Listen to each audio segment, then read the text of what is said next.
Hi friends, ಎಲ್ಲರಿಗೂ ನಮಸ್ಕಾರ. ನಾನು ನಿಮ್ಮ ಸೋನು ರಘು. ಇದು ನಮ್ಮ ಮನೇಲಿ ಸ್ವಾಮಿಗಳಿಗೆ ಅಂದ್ಬಿಟ್ಟು ಫಲಾರಕ್ಕೆ ಅಂದ್ಬಿಟ್ಟು ಒಂದಿನ ನಾಷ್ಟಕ್ಕೆ ಇಟ್ಕೊಂಡಿದ್ವಿ. ಆವತ್ತಿನ ದಿನದ ವಿಡಿಯೋ ಆಗಿತ್ತು. ಅವತ್ತು ಬೇಗ ಎದ್ದು ಮಾಮೂಲಿ ಪೂಜೆಗೆಲ್ಲ ಮಾಡಲೇಬೇಕಲ್ಲ, ಮಾಮೂಲಿ ಡೈಲಿ ರೊಟೀನ್ ಪೂಜೆ ನಡೀತಾನೆ ಇರುತ್ತೆ. ಎಲ್ಲ ಆದಮೇಲೆ ನಾನೊಂದು ವಿಡಿಯೋ ಮಾಡಿಕೊಂಡೆ ಅಷ್ಟೇ. ಅದನ್ನು ವಿಡಿಯೋ ಮಾಡ್ಕೊಂಡು ಆಚೆ ಕಡೆ ಹೋದೆ. ಅಷ್ಟರಲ್ಲೇ ನಾನು ಹೋಗಿದ್ದೆ ತರಕಾರಿ ಎಲ್ಲ ಉತ್ತರಿಸ್ತಾಯಿದ್ರು. ಆಮೇಲೆ ಸ್ವಲ್ಪ ನನ್ನ ವಾಯ್ಸು ಏನಕ್ಕೆ ಸ್ವಲ್ಪ ಇದ್ಬಿಟ್ಟಿದೆ, ನಂಗೆ ಹುಷಾರಿಲ್ಲ, ಅದರಿಂದ ಸ್ವಲ್ಪ ಲೇಟು ಆಗ್ತಾಯಿದೆ ವಿಡಿಯೋ ಮಾಡೋದು. ಆಮೇಲೆ ವಾಯ್ಸು ಅಷ್ಟು ಕ್ಲಿಯರಾಗಿ ಬರ್ತಾಯಿಲ್ಲ.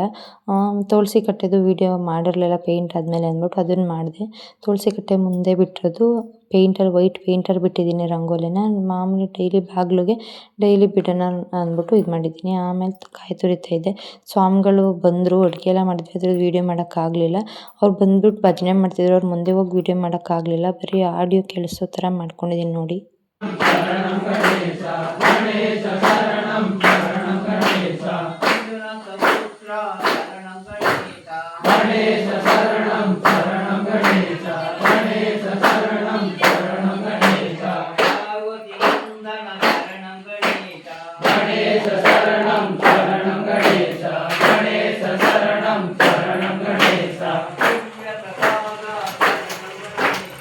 ಗಡಿಬಿಡಿಲಿ ನಾನು ವೀಡಿಯೋನೇ ಮಾಡೋಕ್ಕಾಗಲಿಲ್ಲ. ಆಮೇಲೆ ಎಲ್ಲ ಸ್ವಾಮಿಗಳೆಲ್ಲ ಹೋದ್ಮೇಲೆ ಬೇರೆ ಬೇರೆ ಪಾತ್ರೆಗೆ ಚೇಂಜ್ ಮಾಡಿದಾಗ ವೀಡಿಯೋ ಮಾಡಿಕೊಂಡೆ. ಬಾತು ಮತ್ತು ಕೇಸರಿ ಬಾತು ಮತ್ತು ಚಟ್ನಿ ಮಾಡಿದ್ವಿ. ಅದನ್ನು ಸಪ್ರೇಟ್ ಆಮೇಲೆ ವೀಡಿಯೋ ಮಾಡಿಕೊಂಡೆ. ಆಮೇಲೆಲ್ಲ ತೊಳ್ದು ಈ ಬೋಸಿಗಳೆಲ್ಲನೂ ತೊಳ್ದು ಇಟ್ಟಿದ್ವಿ.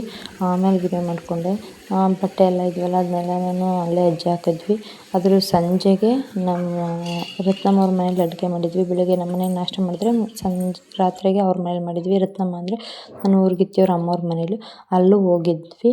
ಅಲ್ಲಿ ಹೋಗಿದ್ದಾಗ ಅವರೆಲ್ಲ ಆಲ್ರೆಡಿ ನಾನು ಹೋಗೋಷ್ಟರಲ್ಲಿ ಎಲ್ಲ ಉತ್ತರಿಸಿ ಆಡಿಸಿ ಮಡಗಿದ್ರು. ಹೋಗಿ ಬರೀ ಒಲೆ ಮೇಲೆ ನಿಂತ್ಕೊಂಡು ಮಾಡಿದ್ದೆ ಅಷ್ಟೇನೇನೆ. ಏನಿಲ್ಲ, ಮಾಡೋದಕ್ಕೇನಿಲ್ಲ, ಈಸಿ ಅನ್ನಿಸ್ತು. ಅಂದರೆ ಏನು ಅಂದರೆ ನಮ್ಮ ಮನೇಲಿ ಮಾಡಬೇಕಾದ್ರೆ ಸ್ವಲ್ಪ ಗಡಿಬಿಡಿ ಆಯಿತು. ಆಮೇಲೆ ಬಾತ್ ಮಾಡಿದ್ವಿ ಅಲ್ವ, ಸ್ವಲ್ಪ ಜಾಸ್ತಿ ಜನಕ್ಕೆ ಅದು ಹಾಕೋದು ಸ್ವಲ್ಪ ಕಷ್ಟ ಅನ್ನಿಸ್ತು. ಇಲ್ಲೆಲ್ಲ ಅನ್ನ ಸಾಂಬಾರು ಎಲ್ಲ ಅವರು ಒಳಗಡೆಯಿಂದ ಅವರು ಸ್ವಲ್ಪ ಎಕ್ಸ್ಪೀರಿಯೆನ್ಸ್ ಇರುತ್ತಲ್ವ, ಅವರೆಲ್ಲ ಸ್ವಲ್ಪ ಇದು ಮಾಡಿಕೊಟ್ಟಿದ್ದಕ್ಕೆ ಬೇಗನೆ ಆಯಿತು ಅಂತ ಅನ್ನಿಸ್ತು. ಏನು ಅಷ್ಟು ಕಷ್ಟ ಅನ್ನಿಸ್ತಿಲ್ಲ. ನಮ್ಮ ಮನೇಲಿ ಸ್ವಲ್ಪ ಗಡಿಬಿಡಿನೂ ಆಗಿದ್ದು ಎಲ್ಲ ಆಗಿದ್ದು, ಏನೂ ಮಾಡೋಕ್ಕಾಗಲ್ಲ ಅಲ್ವ. ಫಸ್ಟ್ ಸಲ ಎಕ್ಸ್ಪೀರಿಯೆನ್ಸ್ ಆಗೈತೆ. ನೆಕ್ಸ್ಟು ಹೆಂಗೆ ಮಾಡಬೇಕು ಏನು ಅನ್ನೋದನ್ನೆಲ್ಲ ತಿಳ್ಕೊಂಡಿದ್ದೀವಲ್ವ, ನೆಕ್ಸ್ಟ್ ಮಾಡೋದು, ಇನ್ನೇನು ಮಾಡೋಕ್ಕಾಗಲ್ಲ ಅಂದ್ಕೊಂಡು ಸುಮ್ಮನಾದ್ವಿ. ಸದ್ಯಕ್ಕೆ ಏನೂ ಅಷ್ಟು ಹದಗೆಡ್ದಂತೆ ಚೆನ್ನಾಗಾಗಿತ್ತು ಅಂತ ಅನ್ನಿಸ್ತು ಅಷ್ಟೇನೆ. ನನ್ನ ವೀಡಿಯೋಗಳು ಸ್ವಲ್ಪ ಲೇಟಾಗಿ ಬರ್ತಾಯಿದೆ, ಯಾಕಂದರೆ ನನಗೆ ಹುಷಾರಿಲ್ಲ. ಆಮೇಲೆ ನಾನೀಗ ಸ್ವಲ್ಪ ನಮ್ಮ ಅಮ್ಮನ ಮನೆಗೆ ಬಂದುಬಿಟ್ಟಿದ್ದೀನಿ, ಅದರಿಂದ ಆಗ್ತಾಯಿಲ್ಲ. ಸ್ವಲ್ಪ ಲೇಟಾಗೇ ವೀಡಿಯೋ ಮಾಡ್ತೀನಿ ನಾನು. ಸ್ವಲ್ಪ ಲೇಟೇ ಆಗುತ್ತೆ. ನನ್ನ ವೀಡಿಯೋಗಳು ಇಷ್ಟ ಆದರೆ ಲೈಕ್ ಮಾಡಿ, ಶೇರ್ ಮತ್ತು ಫಾಲೋ ಮಾಡಿ, ಸಬ್ಸ್ಕ್ರೈಬ್ ಮಾಡ್ಕೊಂಡು ನೋಡಿ. ನಾನು ಇರ್ಮುಡಿ ವೀಡಿಯೋಗಳನ್ನ ಸ್ವಲ್ಪ ಲೇಟಾಗಿ ಹಾಕ್ತೀನಿ, ಅಪ್ಲೋಡ್ ಮಾಡ್ತೀನಿ. Thank you. ಇದಿಷ್ಟು ವೀಡಿಯೋ.